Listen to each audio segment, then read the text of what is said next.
열왕기상 4장 1절에서 19절 말씀입니다. 솔로몬 왕이 온 이스라엘의 왕이 되었고 그의 신하들은 이러하니라. 사독의 아들 아사리야는 제사장이요 시사의 아들 엘리호렙과 아히야는 서기관이요 알루세 아들 여호사밧은 사관이요 여호야다의 아들 브나야는 군사령관이요 사독과 아비아달은 제사장이요 나단의 아들 아사리야는 지방관장의 두령이요 나단의 아들 사붓은 제사장이니 왕의 벗이요 아이살은 국내 대신이요 압다의 아들 아도니람은 노동감독관이더라. 솔로몬이 또 온 이스라엘에 12지방 관장을 두매 그 사람들이 왕과 왕실을 위하여 양식을 공급하되 각기 1년에 한 달씩 양식을 공급하였으니 그들의 이름은 이러하니라.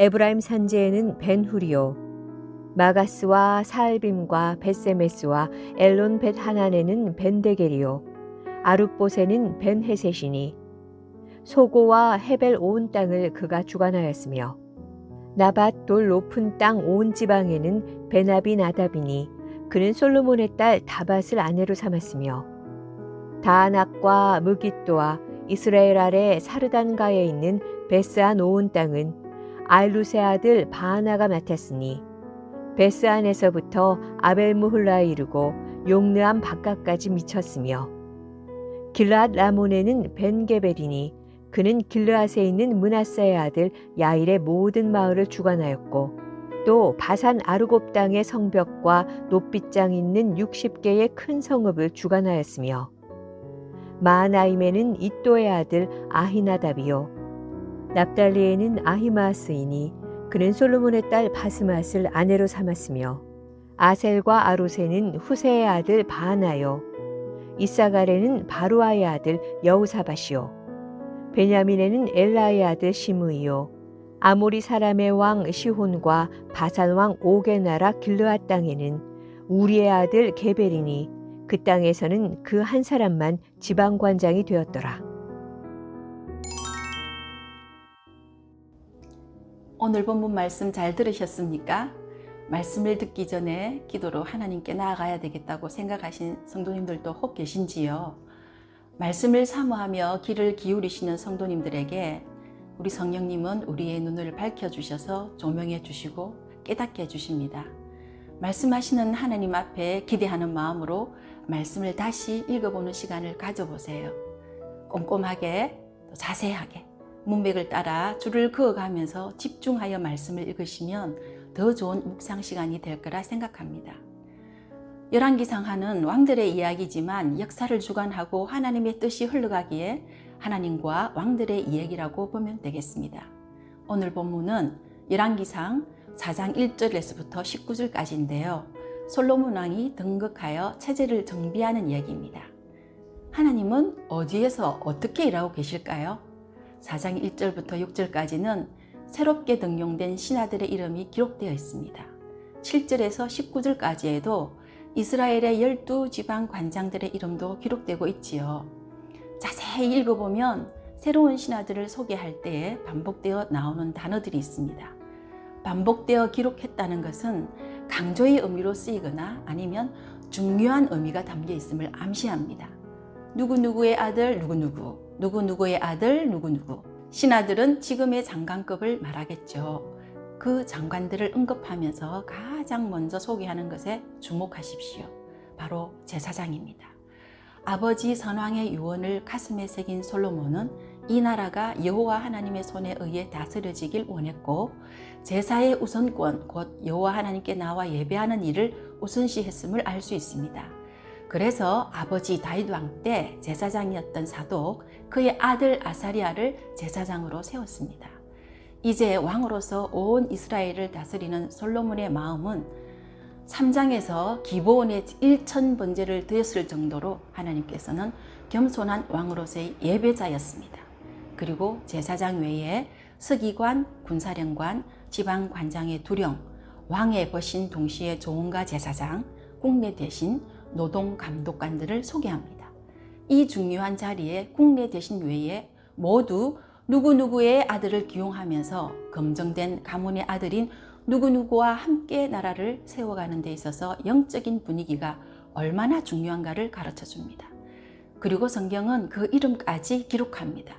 후대가 기억하도록 교훈하는 것입니다. 지금도 작은 공동체라 할지라도 필요한 리더를 세우지 않습니까? 신뢰와 더불어 영적인 가치로 함께 가는 것은 가장 우선순위이기에 검증된 리더가 요구되고 있습니다. 그리고 리더의 이름을 하나님은 불러주고 싶어 하십니다. 그 누군가의 마음에 반드시 기록될 거라 생각합니다. 오늘 본문 말씀 4장 7절에서 19절도 이스라엘의 12지방을 나누고 지방의 관장을 세우는데요. 신하 등용과 마찬가지로 신뢰와 검증으로 세웠음을 알 수 있습니다. 12지방 관장을 세운 목적은 7절에 말씀하고 있습니다. 그것은 왕과 왕실을 위하여 1년에 한 달씩 양식을 공급하는 일이었습니다. 이 일의 집안 관장의 덕목은 바로 신뢰와 더불어 하나님께 받은 각 개인의 능력과 달란트가 주를 이룹니다. 신뢰는 어디서 나옵니까? 하나님을 섬기는 태도에서 비롯됩니다. 11절에는 좀 더 자세하게 기록합니다. 나밧돌 높은 땅에 있는 지방에 벤 아비나답을 관장으로 세웠는데요. 후에 솔로몬의 사위가 되었습니다. 그뿐 아니라 15절에 납달리 지방 관장으로 아히마아스를 세웠는데 역시 후에 솔로몬의 사위가 되었죠. 관장의 일을 하는 리더를 사위감으로 삼을 땐 그만큼 신뢰와 더불어 능력과 실력, 달란트가 밑바탕이 되었음을 알 수 있습니다. 13절에는 길랏 라못에 83개의 마을을 주관할 수 있는 행정가 벤게벨을 세웠습니다. 므낫세의 아들인 야일이 가진 마을 23개까지 모두 감당했을 정도이니까요. 지방 관장을 세울 때도 솔로몬은 영적 가치의 터전인 가문을 보았고 각 지방의 적재적소에 실력과 능력을 갖춘 준비된 리더를 세웠습니다. 솔로몬은 겨우 20세를 넘긴 나이지만 아버지 선왕의 가르침과 유언을 기억하고 나라를 견고히 세워갔습니다. 이 지혜는 어디서 온 것일까요? 일천번제를 드리며 왕으로서 백성들을 재판할 때에 선악을 분별하게 해달라고 기도하는 솔로몬에게 하나님은 지혜만 주신 것이 아니라 부귀와 영광도 약속해 주셨습니다. 우리들에게 오늘 이 말씀은 여러 가지로 교훈해 줍니다. 하나님은 어떤 분이십니까? 오늘도 말씀하시는 하나님은 특별히 나에게 어떻게 다가옵니까? 본문의 말씀에서 강하게 다가오는 단어나 구절이 있다면 무엇입니까? 그 단어, 그 구절은 나에게 어떤 의미입니까? 하나님은 내가 사용하는 지각과 지식 밖에 계신 분이 아니십니다. 내가 알아들을 수 있도록 말씀하시는 분이십니다. 우리가 무엇을 원하는지 또 우리의 중심을 아시는 하나님은 잠잠히 말씀하시기도 하지만 책망하시기도 하지요. 그리고 그것은 분명히 나에게 유익하기에 다른 사람에게 알려주는 것이 아니라 1대1 관계인 나에게 말씀해 주십니다. 저는 오늘 말씀을 통해 하나님은 믿음의 가문을 주목하고 계신다는 생각을 했습니다. 이것은 믿음의 영향력을 의미한다고 생각합니다. 그 영향력은 바로 리더십으로 연결되고 올바른 하나님 나라의 가치관이 그 가문의 영적인 흐름으로 연결되기 때문입니다. 솔로몬의 신하들은 대부분 믿음의 가문 누구누구의 아들을 리더로 세웠습니다. 저에게는 결혼하여 가정을 이룬 2 아들이 있습니다. 그리고 3명의 손주들이 있습니다. 이 아들들이 기억하는 어머니의 모습이 궁금해집니다. 훗날 또 손주들이 기억하는 할머니의 믿음 생활에 대해 생각이 많아집니다. 식사할 때 보여지는 기도도 중요하지만 주의를 지키는 것, 예배 생활, 헌금 생활, 기독교적인 가치관과 됨됨이, 믿음으로 세상에서 살아내는 모습, 느리게 가는 것 같지만 꾸준히 기다려주고 인내하며 기도하는 것 등 영적인 가치를 귀하게 여기는 가문, 믿음의 가문에서 누구누구의 아들로 이어지는 하나님의 나라를 위한 리더들이 나오기에 믿음의 1세대가 어떻게 살아가야 할지 오늘도 말씀 앞에 옷깃을 여미어 봅니다. 오늘도 올리브 축복합니다. 자, 오늘의 기도 제목입니다. 하나님, 오늘도 말씀해 주셔서 감사합니다. 아버지의 영적 가치를 귀하게 여기고 주의 법도와 율례를 지켰던 솔로몬처럼 우리 아들과 손주들도 이 시대 속에 믿음의 사람들이 되게 하옵소서. 예배자로 살아가게 하옵소서. 주님께 등용되어 쓰임받는 이 시대를 변혁시키는 리더들이 되게 하옵소서. 두 번째, 우리 올리브교회가 하반기 양육이 시작되었습니다.